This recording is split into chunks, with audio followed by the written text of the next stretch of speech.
Morning all of you. बेटा आज अपन start करते हैं lesson 6 water absorption and ascent of SAP in plant. ठीक, पादपों में जल अवशोषण व रसारोहण किस प्रकार होता है, जल का अवशोषण कैसे होता है, जब जल मृदा से जड़ में प्रवेश करता है तो पादपों के शीर्ष तक कैसे पहुंचता है, इसके बारे में डिटेल से क्या करेंगे बेटा, अध्ययन करेंगे।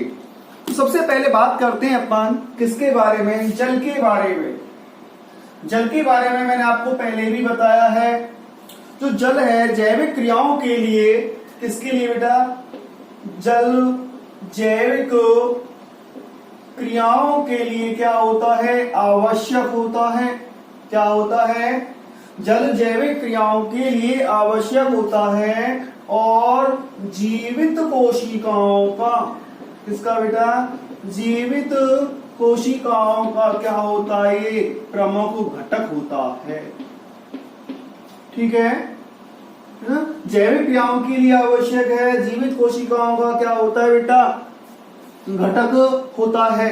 अब सुनो, ये जो जल है, आपको मैंने जल बताया था बेटा, जो जल है यूनिवर्सल सॉल्वेंट होता है। क्या होता है, सार्वत्रिक विलायक होता है, यूनिवर्सल क्या होता है, सॉल्वेंट होता है।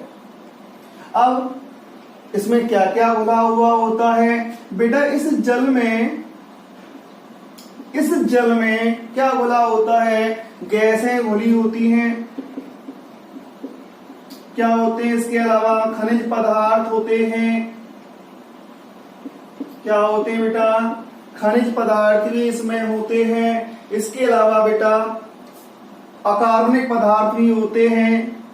क्या होते हैं, अकार्बनिक पदार्थ भी होते हैं। और इसके अलावा बेटा इसमें विलेयशील घटक या विलेयशील कुछ कार्बनिक पदार्थ भी होते हैं। ठीक है, तो इस जल में गैस, खनिज पदार्थ, अकार्बनिक पदार्थ क्या होते हैं, घुले होते हैं। जब ये पदार्थ इसमें घुल जाते हैं तो क्या बन जाता है, जल विलयन बन जाता है। क्या बन जाता है, वाटर सॉल्यूशन। क्या बन जाता है बेटा, जल विलयन का क्या होता है, निर्माण होता है, वाटर सॉल्यूशन बन जाता है। और यह वाटर सॉल्यूशन जाइलम के द्वारा नीचे से ऊपर की ओर, बेटा जो जल है, जल प्लस जो खनिज होते हैं, इनका ट्रांसपोर्टेशन बेटा नीचे से ऊपर की ओर होता है। वो किसके द्वारा होता है, जाइलम के द्वारा होता है। किसके द्वारा होता है, जाइलम के द्वारा। अब इस जल विलयन का जो ट्रांसपोर्टेशन होता है, क्या होता है, जो ट्रांसपोर्टेशन होता है वो किसके द्वारा होता है, जाइलम के द्वारा होता है। इसलिए इस जल विलयन को अपन जाइलम रस भी कहते हैं। क्या कहते हैं, जाइलम रस, जाइलम सैप कहा जाता है। क्या कहा जाता है, जाइलम रस या जाइलम सैप कहा जाता है। ठीक है, स्क्रीनशॉट लीजिए आप इसका। ठीक बेटा, जाइलम रस क्या है, क्या है जाइलम रस, जाइलम के द्वारा स्थानांतरित होने वाला जल विलयन क्या कहलाता है, जाइलम रस कहलाता है। जाइलम रस क्या है, जल प्लस क्या होते हैं, गैस, और विलेयशील क्या होते हैं, उसमें खनिज पदार्थ होते हैं। ठीक है, अब सुनो, आपको पता है जल का एकमात्र सोर्स है,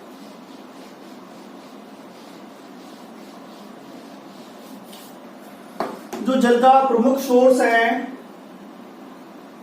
प्रमुख स्रोत है बेटा, वो क्या है, वर्षा। क्या है, रेन, वर्षा है। वर्षा होती है, मृदा पर, जमीन पर जल आता है, वो जल जमीन के अंदर प्रवेश करता है और पादप उसको बेटा क्या करते हैं, अवशोषित करते हैं। क्या करते हैं, जो पादप होते हैं वो बेटा मृदा जल का अवशोषण करते हैं। मृदा जल सॉइल वाटर का, मृदा जल का क्या करते हैं बेटा, अवशोषण करते हैं। इसका मृदा जल का क्या करते हैं, शोषण करते हैं। और देखो जब बरसात होती है तो आपने देखा है क्या, नालियों में अपने मकान पे, फिर नालियों से बेटा वो रोडों पर बहता हुआ जाता है, ठीक है ना। अगर बाढ़ आ जाती है तो फिर वो नदियों में पहुंच जाता है, नदियों से बेटा वो जो जल है वो कहाँ पहुंच जाता है, समुद्रों में पहुंच जाता है, ठीक। लेकिन जब वो इस प्रकार जाता है, इस प्रकार जो बहकर जाता है, ठीक है बेटा, जो बहकर जाने वाले जल को, बहकर जाने वाले जल को अपन क्या कहते हैं बेटा, अपन कहते हैं अपवाहित जल, रनवे वाटर। अपवाहित जल क्या कहा जाता है, रनवे वाटर कहा जाता है। क्लियर। अब बेटा जब बहकर जाता है तो जल का कुछ भाग, क्या, जो जल का कुछ भाग है वो मृदा में प्रवेश कर जाता है। इस जल का कुछ भाग किसमें प्रवेश कर जाता है, मृदा में क्या कर जाता है, प्रवेश कर जाता है, ठीक है बेटा। अर्थात रंध्रों के माध्यम से, छिद्रों के माध्यम से जो जल है, वर्षा जल है, वो बेटा किसमें प्रवेश कर जाता है, मृदा में प्रवेश कर जाता है। उस जल को अपन क्या कहते हैं, सॉइल वाटर कहते हैं। क्या कहते हैं बेटा, सॉइल वाटर कहते हैं।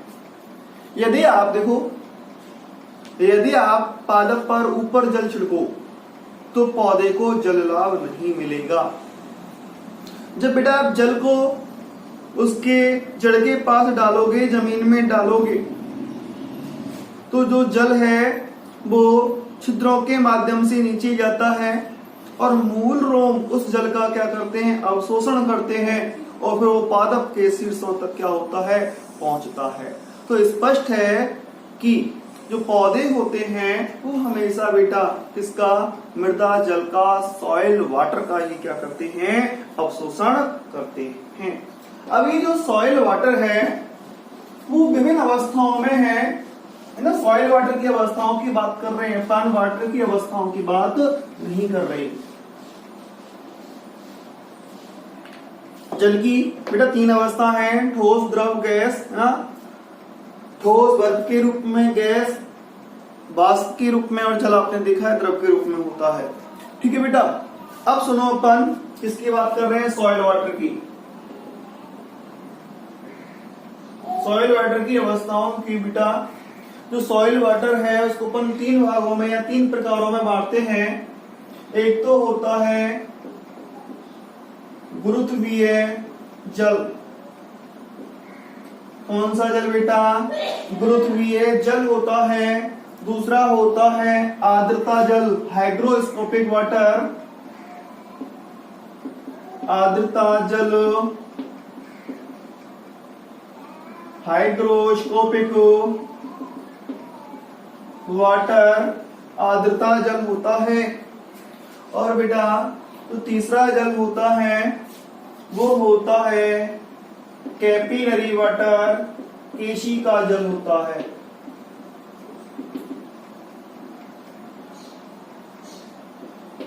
क्या होता है, कैपिलरी वाटर, ग्रेविटेशनल वाटर, है ना, हाइग्रोस्कोपिक वाटर, और क्या होता है कैपिलरी, क्या होता है, वाटर होता है। अब सुनो, अपन बात करते हैं पहले किसके बारे में बेटा, गुरुत्वीय जल के बारे में। देखो आपको बताया, जैसे मान लिया ये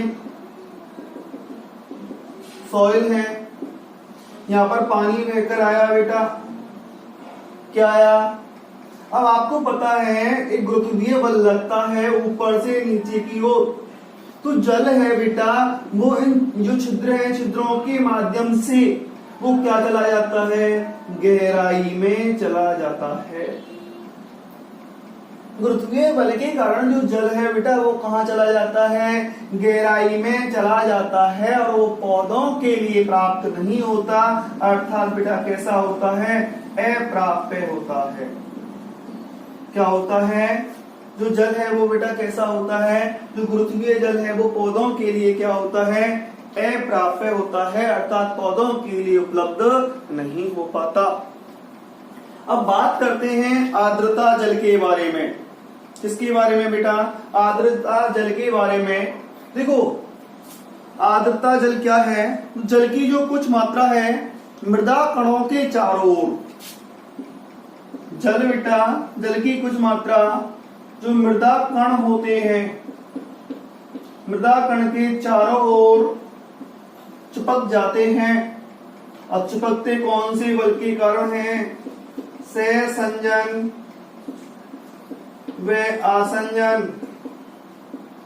किसके कारण, सहसंजन व आसंजन बल के कारण जो जल है या जल की कुछ मात्रा है मृदा कणों के चारों ओर क्या होती है बेटा, चिपक जाती है या दृढ़ता से इसके साथ बंध जाता है जल।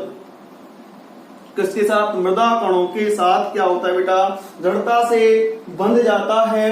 ये भी जल पौधों के लिए उपलब्ध नहीं होता। यह जो जल है यह जल पौधों के लिए उपलब्ध नहीं होता है, अर्थात कैसा होता है बेटा, अप्राप्य क्या होता है, जल होता है। ठीक है ना। जैसे मिट्टी गीली गीली सी है, लेकिन उसको बेटा वो गीली गीली सी तो है ऊपर से, ठीक है ना, उस जल को गीली किसके कारण है वो बेटा, आर्द्रता जल के कारण है। किसके कारण है, आर्द्रता जल के कारण उस जल को पादप क्या नहीं कर पाते, या पादप की मूल रोम क्या नहीं कर पाती बेटा, अवशोषित नहीं कर पाती। क्यों नहीं कर पाती, क्योंकि वो जल होता है सहसंजन व आसंजन बल के कारण मृदा कणों के साथ दृढ़ता से क्या होता है, बंधा हुआ होता है। ठीक, अब बात करते हैं केशिका जल के बारे में। किसमें बेटा, देखो बेटा ये जो केशिका जल है ये भी कहाँ होता है, मृदा के अंदर होता है, अर्थात जो छिद्र होते हैं उनके माध्यम से ये क्या किसमें प्रवेश कर जाता है बेटा, मृदा में प्रवेश कर जाता है। लेकिन ये जो जल है पौधों के लिए क्या होता है बेटा, उपलब्ध होता है। ठीक है, किसके लिए, पौधों के लिए क्या होता है बेटा, उपलब्ध होता है। तो मेरा कहने का मतलब ये है, यहाँ पर जो पादप हैं बेटा वो कौन से जल का अवशोषण करते हैं, विकासतः केशिका जल का, कैपिलरी वाटर का क्या करते हैं, अवशोषण करते हैं। गुरुत्वीय जल का नहीं करते। जिन पादपों की बहुत गहरी जड़ होती है वो ही कुछ ही मात्रा में क्या कर पाते हैं, गुरुत्वीय जल का अवशोषण कर पाते हैं। ठीक है ना। आर्द्रता इस जल का क्या नहीं होता, अवशोषण नहीं होता। लेकिन जो कैपिलरी वाटर है क्या है बेटा, जो केशिका के रूप में मृदा कणों के बीच में क्या होता है, उपस्थित होता है, मृदा में उपस्थित होता है, वो क्या कहलाता है, केशिका जल कहलाता है। और यह केशिका जल पौधों के लिए क्या होता है, प्राप्य होता है, अवेलेबल होता है। ठीक है ना। फटाफट से स्क्रीनशॉट लीजिए।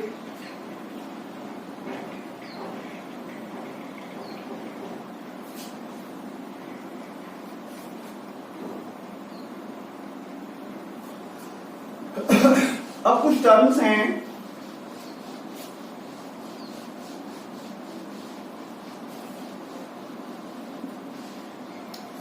सुनो बेटा।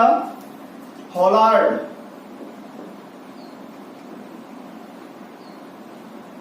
ठीक, और जो हॉलार्ड होता है वो बेटा क्रेसार्ड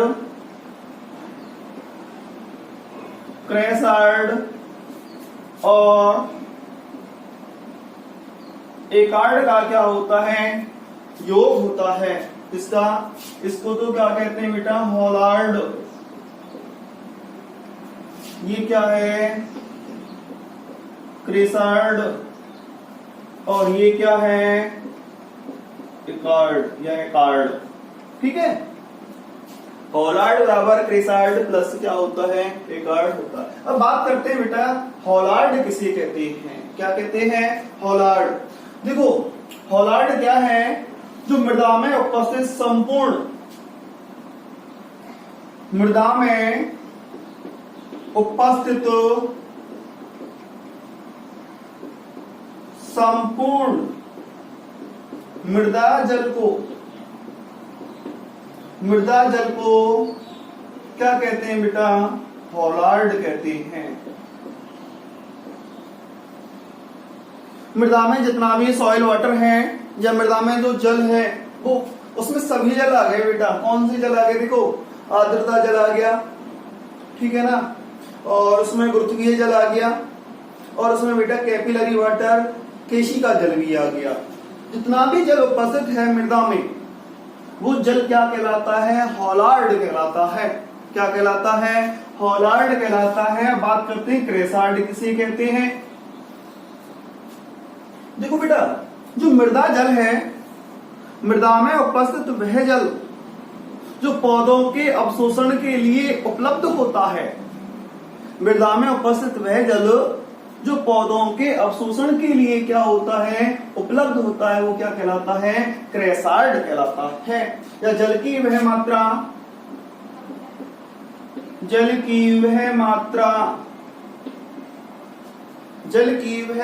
जो पौधों को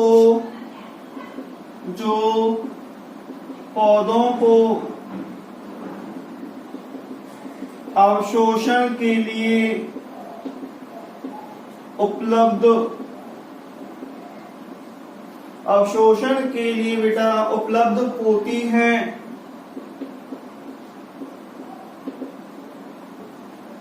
क्या कहलाता है, क्रेसार्ड कहलाता है। जल की वह मात्रा जो पौधों को अवशोषण के लिए क्या होती है, उपलब्ध होती है, उसे क्या कहते हैं, क्रेसार्ड कहते हैं। और ये बेटा उपलब्ध जल है तो इसे अपन क्या कहते हैं, प्राप्य वाटर, प्राप्य जल, अवेलेबल क्या कहते हैं इसको, अवेलेबल वाटर कहते हैं, प्राप्य जल कहते हैं। बात करते हैं किसकी, एकार्ड के बारे में। अब बेटा ये एकार्ड इसका क्या है, अपोजिट है, क्या है इसका अपोजिट है, बताओ। तो वह जल जो पौधों के लिए क्या नहीं होता, उपलब्ध नहीं होता, वह जल जो पौधों के लिए उपलब्ध नहीं होता है, क्या कहलाता है, एकार्ड कहलाता है, अप्राप्य जल होता है, अनअवेलेबल क्या होता है बेटा, ये वाटर होता है, अप्राप्य क्या होता है, जल होता है। मुझे बता सकते हो आप पादपों के लिए जो अप्राप्य या एकार्ड क्या हो सकता है बेटा। देखो एक तो आपको मैंने कौन सा जल बताया, गुरुत्वीय जल। कौन सा जल, गुरुत्वीय जल क्या होता है बेटा, पादपों के लिए उपलब्ध नहीं होता या पादप उसका क्या नहीं करते, अवशोषण नहीं कर पाते। दूसरा जल है बेटा कौन सा, आर्द्रता जल। कौन सा जल बेटा, आर्द्रता जल।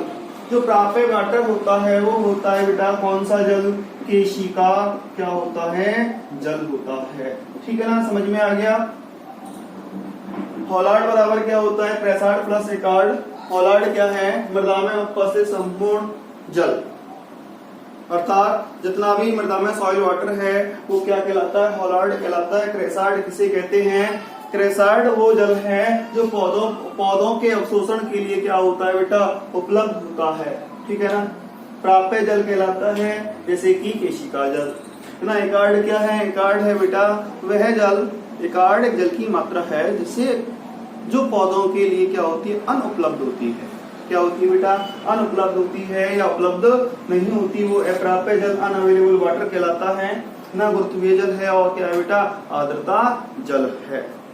अब बात करते हैं अपन फील्ड कैपेसिटी की। फटाफट से स्क्रीनशॉट लीजिए इसका।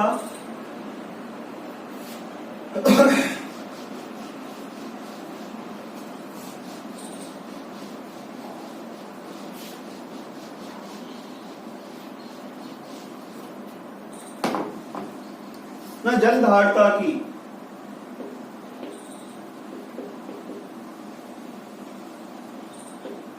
जल धारिता फील्ड कैपेसिटी। सुनो बेटा, जल की धारण करने की क्षमता क्या कहलाती है? जल धारिता कहलाती है। सॉरी, मृदा की जल धारण की क्षमता, मृदा की जल धारण की क्षमता क्या कहलाती है बेटा? जल धारिता कहलाती है।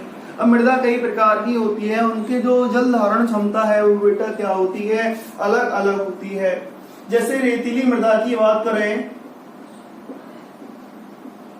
रेतीली मृदा, और जो रेतीली मृदा की जो जल धारण क्षमता होती है वो बेटा कितना परसेंट होती है? 5% होती है। क्या होती है? 5%। रेतीली मृदा की जो जल धारिता है वो कितनी है? 5% है। जो रेतीली दोमट होती है,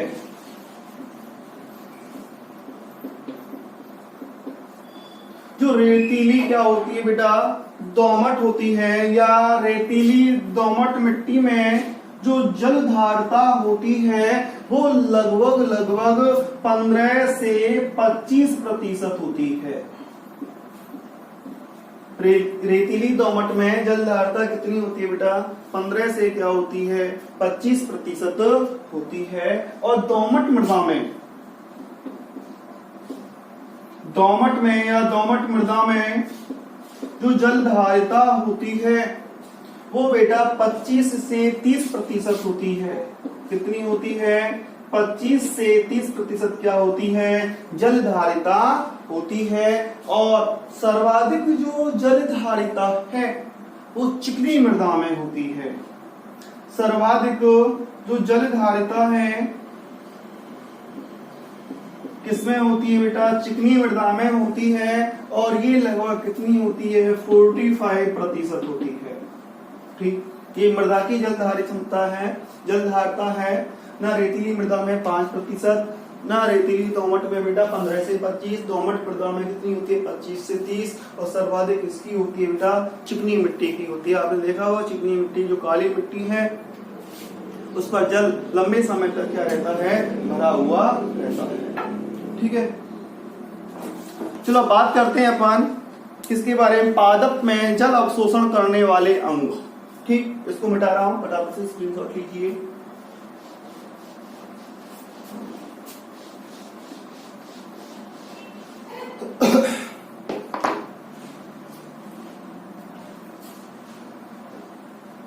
पादपों में जल अवशोषण करने वाले अंग। पादपों के वर्गों को बेटा आप जानते ही हो। ठीक है, जैसे कि अपन बात करें किसकी? जो शैवाल है, एल्गी है, शैवाल है, एल्गी है ना बेटा। कुछ प्रकाश संश्लेषी कवक भी होते हैं। क्या होते हैं? कुछ प्रकाश संश्लेषी क्या होते हैं? कवक भी होते हैं। ठीक, ब्रायोफाइट, एरिडोफाइट की चलो अपन बात कर, सॉरी, अब अपन यहां पर लिखते हैं ब्रायोफाइट। जानते हो आप इन्हें? ब्रायोफाइट को अपन पादप जगत का क्या कहते हैं? उभयचर कहते हैं। क्या कहते हैं? पादप जगत का क्या कहते हैं बेटा? इनको उभयचर कहते हैं। इसके अलावा टेरिडोफाइट में भी कुछ पादप इसमें हैं और कुछ उच्च पादपों में आते हैं।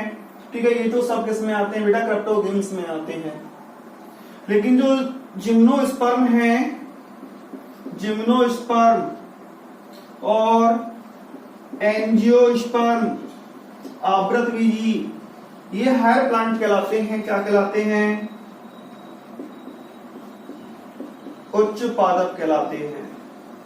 क्या कहलाते हैं? उच्च पादप कहलाते हैं। अब सुनो, देखो इनकी बात करें, इनकी, इन तीनों की बात करें, है ना, एल्गी, फंजाई, ब्रायोफाइट, बेटा इनमें कोई भी सम्मेलन ऊतक नहीं होते। अर्थात संवहन ऊतक वे ऊतक हैं जो पदार्थों के संवहन का क्या करते हैं, कार्य करते हैं। तो शैवाल और जो कवक है बेटा निम्न पादप हैं और इनमें जो जल का जो अवशोषण होता है या जल के अवशोषण के लिए कोई विशेष अंग नहीं होते। जल अवशोषण जो अंग है बेटा इनमें नहीं होते हैं। जल अवशोषण अंग किसमें नहीं होते, किसमें, एल्गी में और फंजाई में नहीं होते हैं। तो बेटा बात करें जल किसके द्वारा अवशोषित होता है ना बेटा, इसकी शरीर की सभी कोशिकाएं, शरीर की सभी कोशिकाएं अवशोषण का क्या करती हैं, शरीर की सभी कोशिकाएं अवशोषण का क्या करती हैं, कार्य करती हैं। ठीक है, अब सुनो, जो ब्रायोफाइट हैं, क्या है, जो ब्रायोफाइट हैं उनमें बेटा एक विशिष्ट रचनाएं पाई जाती हैं। वास्तविक मूल तो नहीं होती लेकिन मूल जैसी रचना होती है, जिन्हें अपन क्या कहते हैं, मूलाभास कहते हैं। क्या कहते हैं बेटा, इनमें जो जल अवशोषण अंग होते हैं वो क्या होते हैं, मूलाभास होते हैं। किसमें, ब्रायोफाइट में जल अवशोषण करने वाले अंग क्या होते हैं बेटा, मूलाभास होते हैं, जिसे अपन राइजोइड्स कहते हैं या राइजोम्स कहते हैं, राइजोइड्स। ठीक, जो जिम्नोस्पर्म है और एंजियोस्पर्म है इसमें जल अवशोषण के लिए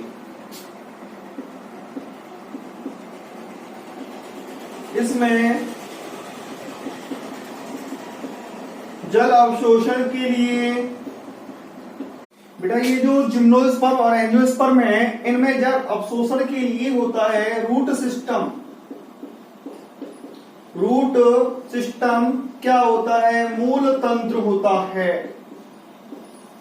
ठीक है, अर्थात मूल तंत्र में क्या होता है बेटा, प्राथमिक मूल होती है, द्वितीयक मूल होती है, तृतीयक मूल होती हैं और मूल रोम होते हैं। जो मूल तंत्र है वो दो प्रकार के होते हैं बेटा, एक तो क्या होता है, एक होता है मूसला मूल तंत्र, टैप रूट सिस्टम, जो कि अधिकांश किसमें पाया जाता है, द्विबीजपत्री पादपों में, काष्ठीय पादपों में पाया जाता है। और एक होता है बेटा फाइब्रस या झगड़ा मूल तंत्र होता है, रेशेदार मूल तंत्र होता है, जो प्राय एक बीजपत्रियों में जैसे ज्वार है, बाजरा है, प्याज है, इनमें पाया जाता है। और बेटा इस मूल तंत्र के द्वारा बेटा इसमें जिम्नोस्पर्म और एंजियोस्पर्म में क्या किया जाता है, जल का क्या किया जाता है, अवशोषण किया जाता है। अर्थात जो मूल तंत्र है वो पादप का क्या होता है, भूमिगत भाग होता है। ठीक है, थैंक यू।